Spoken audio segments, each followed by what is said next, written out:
doing, Dad? Excellent. I feel good. How are you? I'm happy. I just wanted to take a moment in this kind of a daily vlog that I'm doing, which is video log, instead of a blog, which is something that you type more words. And this is such a visual, world that we're in. Vlogging is, Video log. Yeah, but you remember how there was the tape cassette? Before that, it was the 8-track. Yeah. Then it went to CDs, and then they had MP3s for a little while. Well, this is what's happening with the actual written word. The written word is going away more and more, it appears. And I seem to be pushing that narrative on my own, I guess. Not that I mean to, but I am definitely taking this opportunity with YouTube in order to lay down these videos and talk about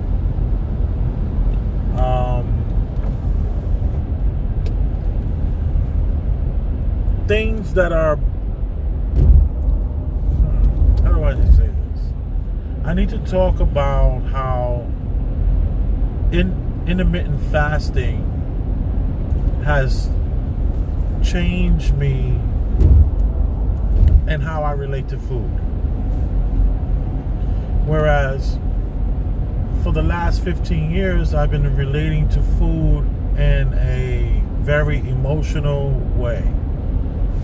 And then while cooking and spending all this time in kitchens, I did what is called the tasting of the food. I taste a lot of food before I eat the food, or before I serve the food. So while cooking, I'm tasting, and I don't want to have anything too salty. I don't want to have anything too, I don't want something to be too pungent, but I want it to have the right pungency. And a lot of times I'm using my taste buds in a way to express that and keep my clients saying, wow, this is why we have this guy here. And I also know that people enjoy a fat chef.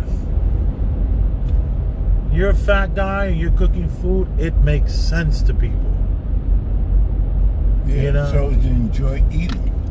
Yeah, it does show that you enjoy eating, and then what it allows people is to feel comfortable to eat. Because a lot of times people bring on these chefs that are, pseudo nutritionists, and they try to push their agenda onto their clients, and the clients get rid of them after 2 weeks or 2 months or 2 years, whatever it is.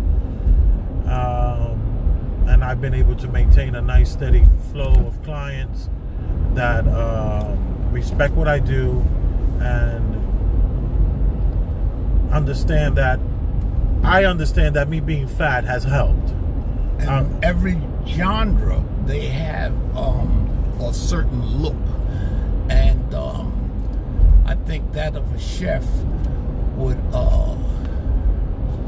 have to be a person that has tried it, experimented with it, mastered it, and all of that is in his image. Yeah.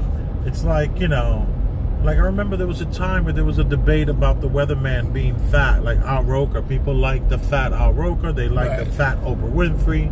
Right. People, I don't know if anyone liked the fat Elvis, but here I am.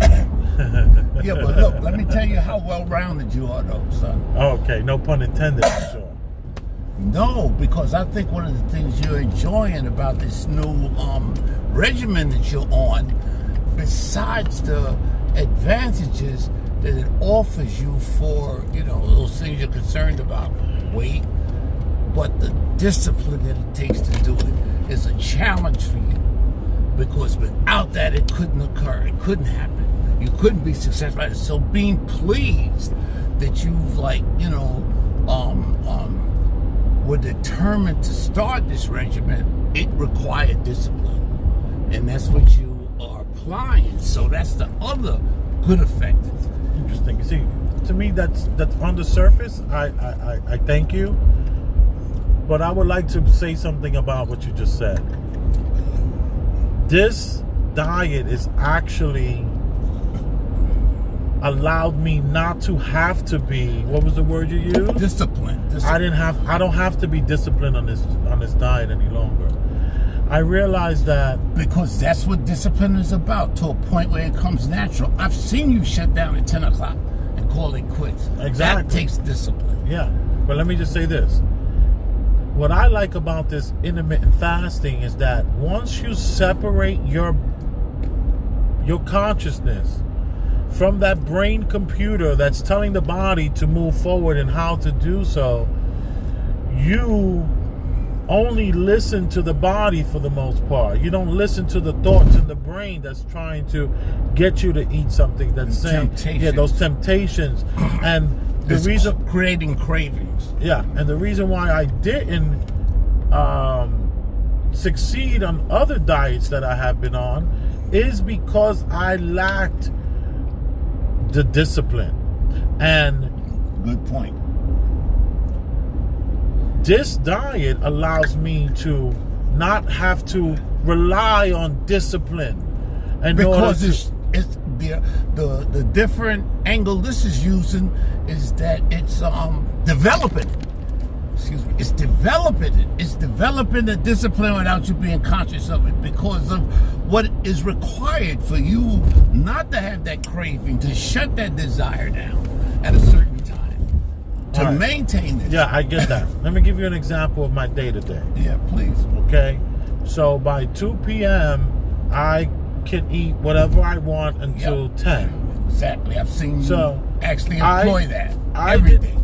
I did not eat anything today until 3 o'clock. And I started with just a little bit of salsa and some chips. So I was making fresh tortilla chips, and I was using all different kind of tortillas and cutting them up, dropping them in the fryer. And I made those for my client, made enough for me to have a few. And I had some of the salsa, just something that I pureed real quick, and, do a few spices and roast. I did roast some jalapenos a few days before that. But anyway, so I'm eating the salsa, I'm eating the chips, and maybe I had 10 chips, tops. I don't even think it was that many. And then I totally didn't think about food. Ran to pick up the children because there was they had the Halloween party. So ran to the Halloween party and then ran home, threw some pork chops down with some vegetables and something else. And so now we're talking about, this is like 5 o'clock. By 6 o'clock, I ate not even a whole pork chop, but then I ate a bunch of vegetables, and I did make some rice when I made some rice. So my thing is this: I only ate a very small amount. So when I looked up, when I picked you up, I looked up, it was 10 o'clock. Yeah. And I was just like, oh, well, I'm not going to eat. But I did eat. I ate some food early at 3, and then I did it again and around smaller 6. portions. And it was but here's the thing: my body didn't need it. It didn't. Normally, I get these cravings that just make me stuff myself with sauce. I would have finished the whole entire sauce. I would have finished all the chips in the bag. And when I got home, I would have ate 2 pork chops. I only went and bought 4 pork chops. I was like, let me have 4 center cut. They were about an inch thick, a little bit over an inch. Beautiful pork chops. And the thing is, my body now is I'm communicating with my body. Yes. And I'm bypassing the mind, and I'm bypassing all of these thoughts that just enter into your head about how you should do this and how you should do that, and you start to obsess. And I'm no, that's not true. I still find myself able to obsess about things and making sure my timing, but it's on a different level. When it comes to me and my eating, I'm no longer, or at least I haven't as of late, become obsessed with eating. Like, let me just say this to you. I'm on my way to drop you home. On my way back, when you know that 3rd Avenue exit on the Cross Bronx, they lead you right there to the White Castle. So that White Castle, normally the whole entire ride is calling me. The whole entire ride, I'm being lured, and I have to literally fight the urge to not pull over, because you know how the traffic builds up right there. Yep. The trucks are on the middle lane, and that traffic starts to build, so it's so easy to get off. And I could be right there pulling up, getting some chicken rings, a small shake, which is usually a large shake, and maybe 2 double bacon cheeseburgers. Well, let me say this. I think what you're doing is so positive that when I ventured out and to get these waters, I was tempted to get a snack, but I had remembered not that 10 o'clock was your shutdown, and I didn't want to tempt you. Look at that. But that's just how representation you make it with this.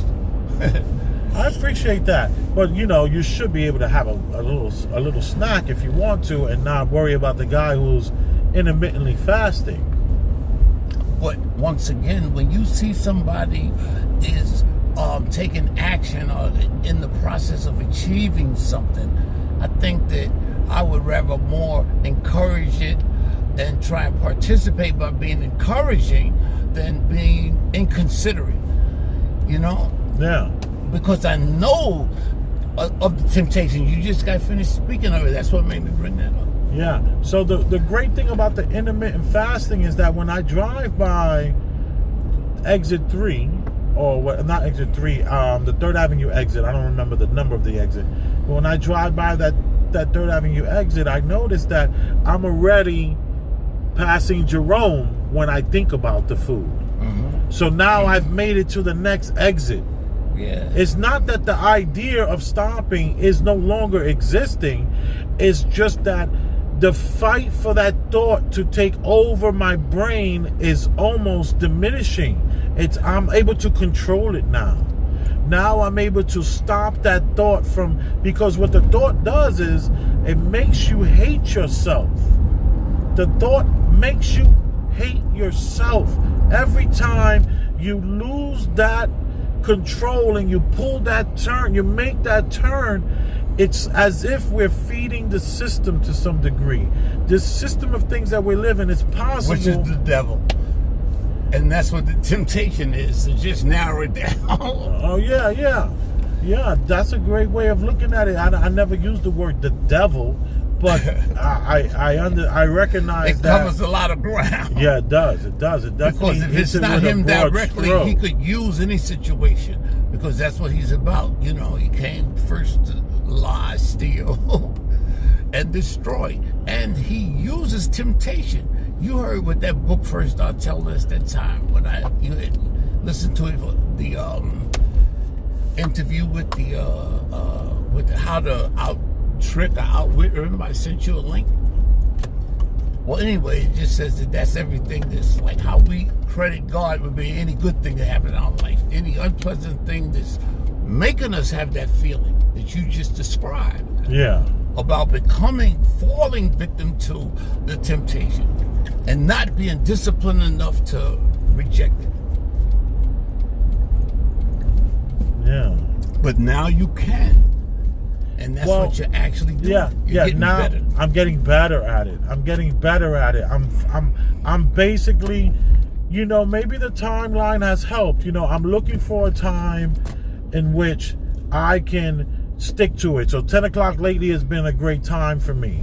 Even though like I talked about earlier in another vlog that I did, I talked about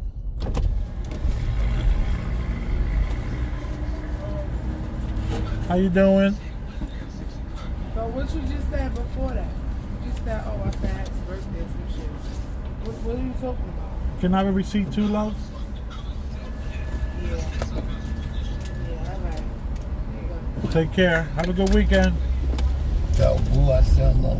Yeah. She was into her conversation. Yeah, straight up. Yeah, like she, I can multitask. Thank you. That's just the word I was looking for. So you're absolutely right. Oh, You know, but let me so say this. Go ahead, no, please, you, because What? I just had an idea. Okay.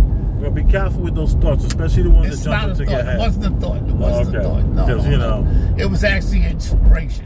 Because I see this. I see you becoming, okay, first of all, you enjoy your car. You know, you put a lot into it. And you maintain it well. And you enjoy it, right? Because this is your vehicle. Yes.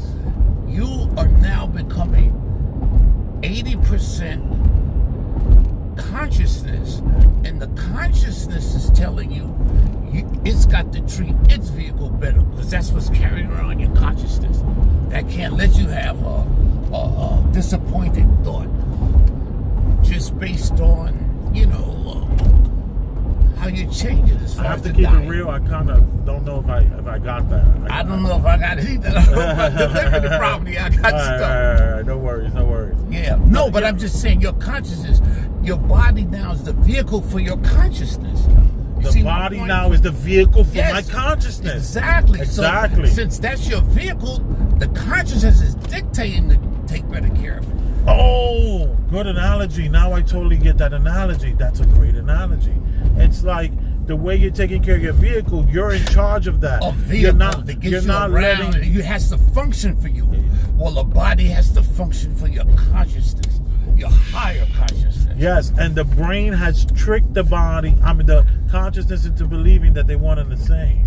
And they're not. What Absolutely the brain, not. What the brain is some sort of receiver. And this receiver is capturing massive thoughts that are flying all over the place that are not your thoughts. These are not your thoughts. The stuff that's going to go through your head, you're going to be like, oh my goodness, What's that's the not term me. I once used before about this type of situation? I think when we were talking about ideas, and then now we realize that most of them are thoughts that we're being fed. Well, we're the host. Remember, I always say we're the host Yes. of these thoughts that's passing through the Yes. atmosphere. Yes. That's traveling through consciousness. And that requires how to make the right choices in dealing with that. So once again, remember, we've set up a type of determination that if it's a thought, we know where that's coming from. So we should be prompted by an inspiration, more or less. That's the positive side of not having to entertain a thought, because we know what a thought is. Yes. And this is what I wanted to kind of discuss is that, this journey that I've been on with the intermittent fasting has allowed me to totally think outside the box. Absolutely. I'm in a space where now I am allowing my consciousness and the person that I am and truly am and know that I am from when I was a child. I now know that you know.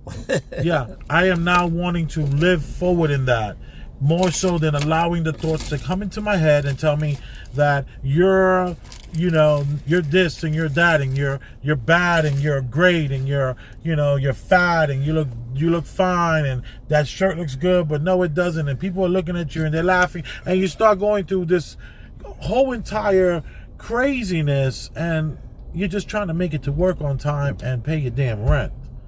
And therefore, this is what I'm talking about, inspiration. When inspiration says that, you just get up, you start moving into action, and everything falls into place. You don't have to think about it because you're inspired. So rather than thinking about it, but let me make just, too many decisions about what to wear. So here's the thing. Yes, I did technically have dinner, but I usually like to push that dinner towards my window because it just makes me feel like I'm not eating these early meals and living this like, to eat. Yeah, but what I am doing is listening to my body, and my body is telling me, yo, dude, I'm fine. You good. You don't need anything. Because it appears that, we talked about the sleep spells, and I have attributed a lot of the sleep spells to overeating at that window period. So I haven't had any sleep spells in a couple of weeks, whereas my sleep spells were every other day. So I like the fact that I am listening more to my body. Like the other day when I put the habanero, that mango habanero hot wing, I left that one and it just dumped it, no big deal. And the fries and most of the Coke. Well, now I'm listening to my body. I am doing that even in a bigger scale where I'm actually, it appears that I could be almost skipping a meal. Because normally I could eat that small, I could eat the pork chop, I could have the rice and the vegetables, but like around 9:30, I make sure I go and have a soup, just because. So I'm listening to my body. I'm recognizing that this is a tool. This is a temporary tool that I am utilizing, I want to do a lot better than I've done before. So thank you for tuning in to my vlog.